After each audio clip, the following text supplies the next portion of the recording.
देखिए, हमारा देश जो है कृषि प्रधान देश है और देश की आधी से ज़्यादा आबादी आज भी खेती किसानी पर निर्भर है। तो जितना हमारा जो है किसान मजबूत होगा, खेती किसानी मजबूत होगी, उतना ही जो है देश की अर्थव्यवस्था मजबूत होगी। सही बात। तो इसके लिए जो है फसलों की अच्छी कीमत किसान को मिलनी बहुत आवश्यक है। और जो एमएसपी की लीगल गारंटी की जो मांग है वो बहुत ही उचित मांग है किसानों की। दूसरा, एक पीएम किसान योजना जो सरकार ने दी हुई है, बड़ी अच्छी योजना है। इसमें लेकिन फ़िलहाल 6,000 रुपये प्रति वर्ष किसानों को दिए जाते हैं। लेकिन ये दिसंबर 2018 में इस योजना को शुरू किया गया था और पिछले 5-6 साल के बाद भी इसमें कोई बढ़ोतरी नहीं की गई है, जबकि महंगाई दर यदि आप देखें तो 5-6% एवरेज रही है। इस लिहाज से जो है इसका थोड़ा सा अगर अमाउंट लगभग बढ़ा करके 12,000 के आसपास प्रति किसान कर दिया जाए तो एक अच्छी मदद जो है किसानों को मिल सकती है। इसी तरह के एक किसान क्रेडिट कार्ड की बात है। इसमें अभी फ़िलहाल 3 लाख रुपए तक की जो है उस पर शॉर्ट टर्म लोन दिया जाता है, क्रॉप लोन।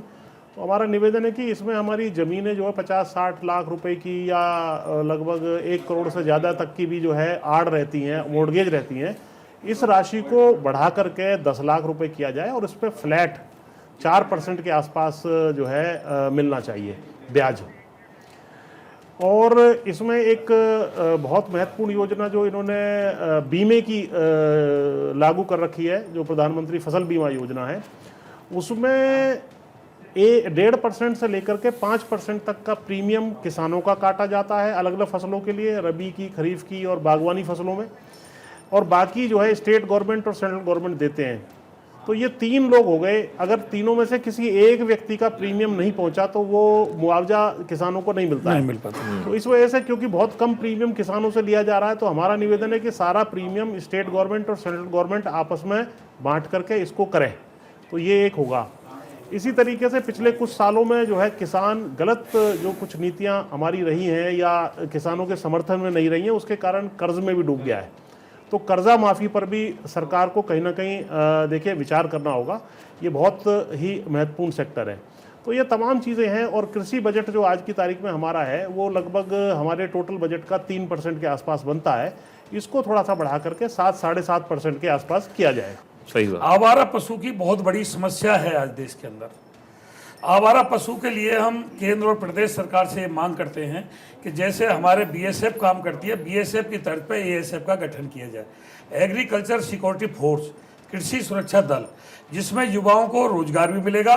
और जो आवारा पशुओं से हमारी फसल लगभग 30-35% नष्ट हो जाती है और कितने किसान फसलों की सुरक्षा में जान से भी गंवा देते हैं, बहुत सारे लोग, तो उसमें एएसएफ बहुत अच्छा काम करेगी। जो पालतू पशु हैं उनमें भी आज बांझपन का बहुत ज़्यादा रोग पैदा हो गया है और इनके पास कोई नस्ल सुधार भी नहीं है। तो उसके लिए लगभग हर 50 किलोमीटर पर मवेशी बड़े अस्पताल बनाए जाएं, ताकि अगर गर्भधारण में भी कहीं जिस समय बच्चा देते हैं उस समय भी कई बार पशुओं को बच्चादानी का मुंह खुलने में परेशानी होती है, ऑपरेशन नहीं हो पाता है। तो इतने बड़े अस्पताल हों जिसमें सारी सुविधा हो, बांझपन का रोग दूर हो, ऐसी दवाई इनको लानी चाहिए, नस्ल सुधार होना चाहिए। और जो आप दूध की बात कर रहे हैं, दूध पे तो गवर्नमेंट को किसान को पर लीटर बोनस देना चाहिए। तो ये हो गई हमारी आवारा पशु और पालतू पशु के विषय में बात, क्योंकि बांझपन का रोग आज बहुत दूर है।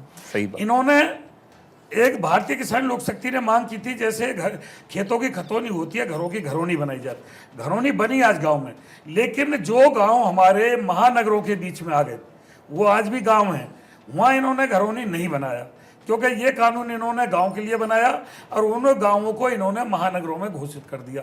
तो हम ये कह रहे हैं आप घरौनी नहीं बना सकते तो स्वामित्व योजना के ही तहत जिस प्रकार आपने घरौनी बनाई है उसी प्रकार मकान की मकानी आप बना दें घरौनी की तर्ज पर, ताकि जो महानगरों के अंदर जैसे हमारे यमुना विकास प्राधिकरण है, ग्रेटर नोएडा प्राधिकरण है, नोएडा प्राधिकरण है, उनके अंदर जो गांव पड़ रहे हैं उनको आज मकानों की मकानी बनाने की बहुत बड़ी आवश्यकता है।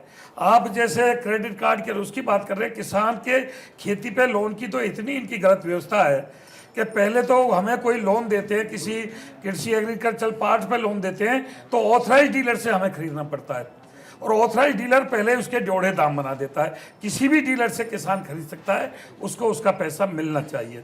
दूसरा यह है कि हमारी कृषि पर जबकि खेती की बहुत ज़्यादा कीमत होती है, ये कॉमर्शियल लोन देने का इनका प्रावधान नहीं है। कॉमर्शियल लोन भी इनको खेती पर देना चाहिए। उसी प्रकार इनका जो है ये जो बीमा है, बीमा ये जो हमारा जो प्राकृतिक आपदा से जो हमारा मर जाता है, तो उसमें ये कहते हैं कि पूरे तहसील की 50-60% फसल जब मरेगी तो आपको बीमा का लाभ मिलेगा, जबकि पर किसान हमें बीमा ये होना चाहिए। और जो मुख्यमंत्री कृषि की ये जो 5 लाख रुपए देते हैं एक्सीडेंट में, तो उसमें भी जमीन दादा के नाम है, खेती हम उसका पोता कर रहा है, तो पोता अगर एक्सीडेंट में खत्म हो जाता है किसी दुर्घटना में तो उसका लाभ नहीं मिल पाता, क्योंकि उसके नाम जमीन नहीं होती। तो पूरे परिवार में, किसान परिवार में खेती करते हुए दुर्घटनाग्रस्त अगर मौत हो जाती है तो परिवार के प्रत्येक सदस्य को उसका लाभ मिलना चाहिए। चूंकि किसान आज 50 साल पीछे है, ना तो जैसे हमारे विधानसभा राज्यसभा में शीतकालीन सत्र चलते हैं, बरसातकालीन सत्र चलते हैं, तो मैं कहता हूँ राज्यसभा, लोकसभा और विधानसभा में एक किसान सत्र भी चलना चाहिए, ताकि किसानों के ऊपर चर्चा हो सके।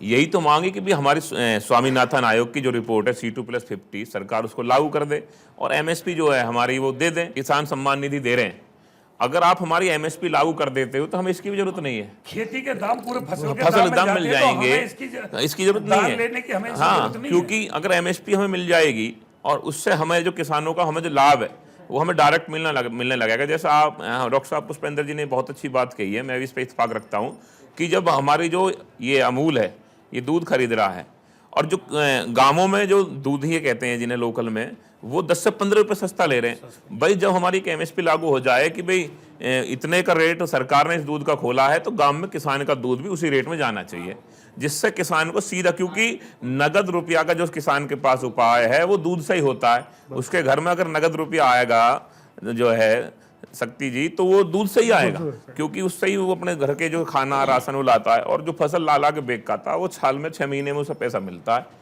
तो और मैं तो एक जैसे सरकार को एक सुझाव दूंगा, जिस तरह 60 साल में टीचर की, जो आर्मी मैन है उनकी, या जो भी सरकारी महकमे बढ़ोतरी होती है, वो बढ़ोतरी, महंगाई बढ़ोतरी, और जो हमारे बुजुर्ग किसान 60 साल के हो गए हैं, मेरा सरकार से इस बजट में ये भी निवेदन है कि उनको भी पेंशन के रूप में पैसा देना शुरू करेंगे। हम और आप जहाँ बैठे हुए हैं, नोएडा, ये उत्तर प्रदेश की 100 विंडो है, यहाँ के किसानों की जमीनें चली गई, यहाँ के किसानों की जमीन चली गई। उन्हें आज तक 10% के प्लॉट जो सरकार देती थी वो नहीं दे रही है। उनके परिवार 30-30, 35-35 साल, 3-3 पीढ़ियाँ खत्म हो गई, आप उनका मुआवजा नहीं दे रहे हो। 10 साल हो गए, अब इन्हें कुछ ऐसा करना चाहिए जिससे ये लगे कि स्टेबल सरकार आपकी है, जनता ने चुन के भेजी है। तो इन किसानों, सरमाएदारों की सरकार नहीं है, आम जनता की सरकार है। आम जनता ने इसमें वोट दिया है जो हमारी सरकार है। इससे यही निवेदन है कि इस बजट में आप सब में ज्यादा काम अगर करें तो किसान पर करें, जिससे अगर अब की बार किसान नाराज हो गया तो दिल्ली को घिरने में टाइम नहीं लगेगा। जो ग्राउंड रियलिटी है कृषि सेक्टर की, उसको रखा है। पुष्पेंद्र जी ने बताया, आपने बताया कि क्या दिक्कतें हैं और क्या आपकी अपेक्षाएं हैं सरकार से। लेकिन मैं इसके साथ साथ एक चीज़ जोड़ना चाहता हूं कि एग्रीकल्चर सेक्टर में अगर विकास देखना है तो हमें वैज्ञानिक कृषि की ओर भी देखना होगा। वैज्ञानिक जो नए शोध हो रहे हैं उनको भी अमली जामा पहनाना होगा, और उससे हम अपने किसानों को सशक्त कर सकते हैं, उनकी आमदनी को बढ़ा सकते हैं, उनके आमदनी को बेहतर कर सकते हैं। जो वैज्ञानिक कृषि के लिए जो आवंटन है वो मात्र 0.6% का है, जिसको कम से कम बढ़ाकर 1% किया जाना चाहिए। और उससे होने वाले लाभ या उससे होने वाले जो शोध हैं या जो नए किस्म की प्रजातियों का निर्माण हो रहा है, जिससे बेहतर उत्पाद दिया जा सकता है, उनको किसानों तक पहुंचाया जाए, जिससे कि उनकी जो खेती बेहतर हो, उनकी आमदनी बेहतर हो, और वो आगे आगे सशक्त होते चले जाएं।